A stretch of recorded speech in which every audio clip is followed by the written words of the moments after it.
စီတက်လားဟုတ်မြင်းစီကဝါသနာပါလားကိုထွန်းထွန်းပင်ပီ ဟမ် မြင်းစီးတာကိုထွန်းထွန်းကိုတင်ခိုင်းတယ် ကတော့မစီတက်လို့ဟာဟုတ် ဟာဒီသမင်ငွေမကြောက်ကင်းမကြောက်နဲ့ဟေးဘောကတော့ပြတ်တော့မှာပဲ အဲ့တော့ရွှေသမီးလေးကတော့ဂီတာအစဘသူကဆိုတဲ့ချင်းနဲ့ဒါနဲ့မင်းဝင်ရွှေသမီးမလေးဂီတာတီးတက်လားမတီးတက်ဘူးမြဂီတာအစဘသူကထွန်းထွန်းငါပြောမယ်ဂီတာအစဘသူကလည်းသိလား ဘယ်ဟာခြေရစဘယ်ဟာလဲ သိလား မသိဘူးလေပြောပါဦး တကယ်သိလား မသိပါဘူးဗျာ ငါလည်းမသိဘူး ကိုထွန်းထွန်းကတီးရမတော်ဘူး ကိုထွန်းထွန်းကတီးရမတော်ဘူး ကဲနာတော်တာ ကဲ ကဲ တာ တော့ တော့ တော်သေးအောင်လက်သွားတာပဲခေါင်းတော့နည်းနည်းကြီးဘူး ငါလည်းထင်လိုက်တာတီးရမတော်ဘူးဆိုတော့ မဟုတ်ဘူးမဟုတ်ဘူး တော်သေးတယ် ကဲတာဖြစ်သွားတယ် ကန်နာကိုပိုင်းအောင်မမိပါဘူး ရှစ်သမီးလေးကလေ hits တွေအများကြီးပေးမနေနဲ့ပင်မန်းတယ် ဟုတ်တယ် ပင်မန်းတယ် မော မော ခဏ တယ် လေးကန်နာတော်တာဆိုသူ့ item ပဲ ကဲရွှေသမီးသူတို့အုံစားအောင်လို့စကားလေးတစ်ခုတော့ပြောပြလိုက်တော့မဟုတ်သူတို့ထင်တာတယောက်ဖြစ်နေမယ် ဘာမှမပြောဘဲနေတော်အုံးစားမှာ အမီအထင်လွဲခံရတယ်အဆွဆွဲခံရတယ် ဟမ်အထက်လွဲ အမြဲတမ်းအထင်လွဲခံရပြီးတော့အဆွတ်ဆွဲခံနေရတာ ဘာဘယ်ကိစ္စကိုလဲ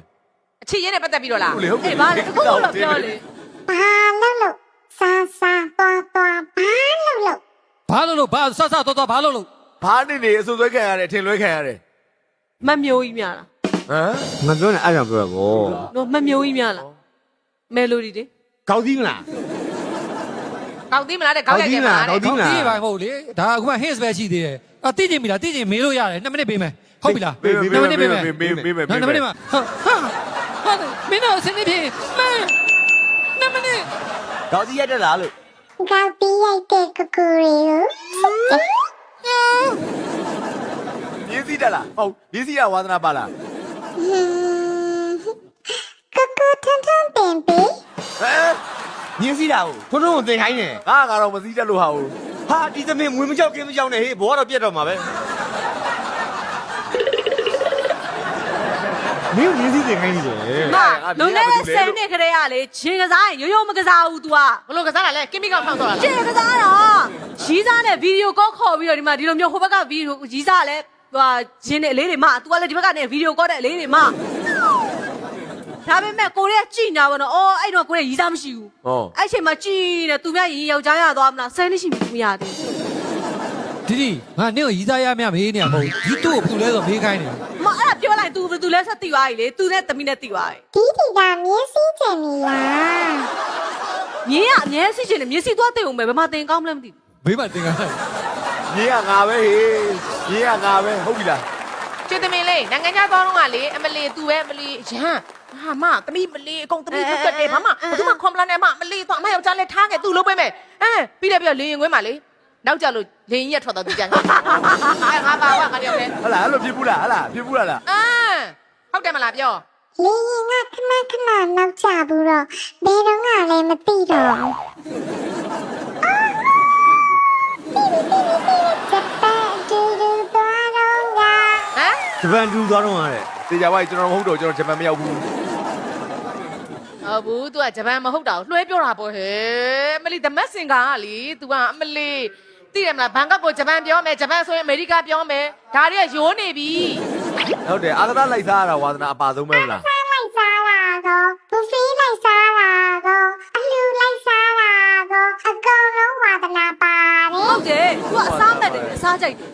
ကိုမေးစရာရှိတယ် ဟာလုပ်ပြီးအေးမေးပါမေးမလဲမေး ဒီ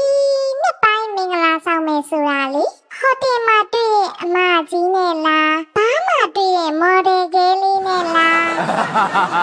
ဟဲရီးနေပြီလူကြီးချက်တော့ရီးတယ်တဲ့နော်ထိသွားပြီကျွတ်သမင်တော်တယ် အဲ့ဒီဟာကမျက်နှာဖုံးချို့ရင်ပြန်ရှင်းရမယ့်ဟာဖြစ်သွားပြီနော် ဘာမှတွေ့တယ်ဗာဖြစ်တယ်ပြန်ပြောပါအောင်ရှင် ဟိုတယ်မှာတွေ့တဲ့ကာဗာနဲ့လားဘာမှတွေ့တဲ့တငယ်နဲ့လား အတိုင်းပြီလို့သူကပြန်ပြောလိုက် မမခိုင်တင်းကြီး ပြောပါရှင် အဝတ်စားလေးကအရင်လှ ဒါပဲလေ အဲ့ဝတ်စားသွားရတော့ကငယ်ငယ်တော့ကကောင်းလေးနဲ့ချင်းတွေ့တာတတိယသေးလား ဘာဖြစ်တယ်ဒီဝက်စားသွားရွေးတော့ကအ ဝတ်စားတွေသွားရတဲ့ဆိုပြီး အာဘာကြီးလဲမပြောဘူးလေ ဟုတ်တယ် တော့မြက်မြက်နေပါနဲ့ငါအကြောင်းနဲ့သိနေတယ်ချီအောင် ဒီကဆိုတော့လား ငယ်ငယ်တုန်းကလို့ပြောပြပြရကွာအဝိစားတွေကြော်ညာရိတ်မဲ့ဘာညာဆိုအဝိစားတော့ရင်ဆိုဟိုဥက္ခနဲ့ချင်းချင်းတွေ့တာကွာသိရမလားဝိစားတော့ရင်မဲ့အိမ်ကိုပြောပြီးတော့ခါကျထွက်သွားပြီးတော့ခါနေနဲ့ ရှိနေတာ သိနေတယ်သိနေ ဒီ တယ် ကိုဝိစားသွား၍မဲ့ပြောပြီးတောင်းလေးနဲ့ချင်းချင်းတွေ့တာ အေးရောအဖေကိုအဝိစားတော့ရုံမဲ့ ပေါ်ပြီပေါ်ပြီ အေးအဲ့ဆိုပြီးတော့ကြီးစားနဲ့ချင်းတွေ့တာလေ ဘာကောဝဲလားမသိဘူးနော် အဲ့တော့မြက်လေးပဲ အဲ့သူကသူ့ကြောင့်သူပြောပါမလားအမရဲ့ ဟမ် သိမပါအဲ့ကြောင့်သူ အဲ့ဒါဆိုတို့ကြောင်ပြတို့ကြောင်ပြ ဒီစားဟောင်းကြောင်းကြရင်ဖပပြအောင်ကိုရဲမာကြီး အလုပ်ရပြောင်းအလုပ်ရပါ ပြောသမီးပြောကြောင်တယ်သမီးအသေးခွဲတော့ကသူတို့တွေနဲ့လေ ဟုတ်ခဏလေးမရှင်းလို့မင်းမဲမက်ဆေ့ကိုဖော်ရတာမက်ဆေ့ကဖော်ရတာ အဲ့လေးမဟုတ်တော့ဘူးသိတာလေးငါတို့တောင်းတယ်မသိဘူး ကဲဖြိုးဝေဆိုကြောင်ပြုံးဖြိုးဝေဆိုကြောင်ပြုံးကိုဖြိုးကြောင်ပြုံး ကိုဖြိုးကြောင်ပြကိုဖြိုးကြောင် ကိုကြီးရလေမိမကိုတည်င်းပုတ်လို့နဲ့တွားချင်ရအောင်တွားတာ ဘာ မင်းကဟိုတဲ့တည်ပို့တယ်လို့လဲသွားချင်ရတယ်တွားတာတဲ့ ကိုပိုင်ကြောင်ပြုံးကိုပိုင်ကြောင် ဘာပြောကြမရှိဘူးမသိဘူးသူနဲ့ကလည်းမသိဘူး တို့ပါလူဆောင်အောင်လုပ်ပါ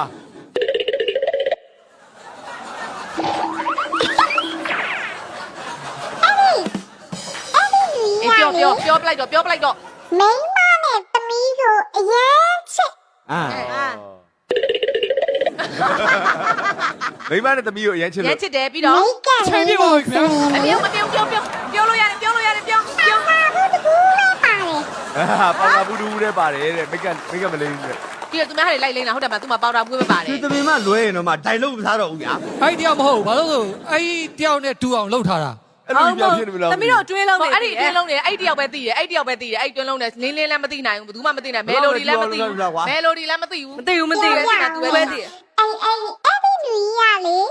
မိမပါတဲ့အလုပ်ဆိုရင်သူဟာအလှကိုမကြိုက်ပါဘူးဆိုပြီးပေါင်းတာတဘူးပဲပါတာမိမနဲ့မလိုက်လာတဲ့ဒီရှူတင်နဲ့ကြားရောမော်စကိုရီအများကြီးလိမ့်ထားတာ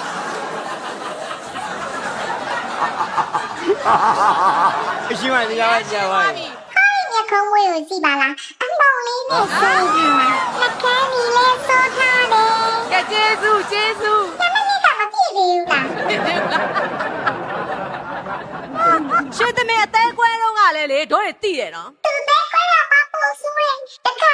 လူတွေ့ရင်ခက်တက်ပြီးတော့ဘူးလား ကဲချွတ်ပြီးပြောရင်လည်းပြောလိုက်ပါတော့ ကိုပိုင်အခုကဘာလဲဆိုတော့ရွှေသမင်ကသူ့ကိုသူပြန်ဖော်နေတယ်လို့ဖြစ်နေ ဟုတ်တယ်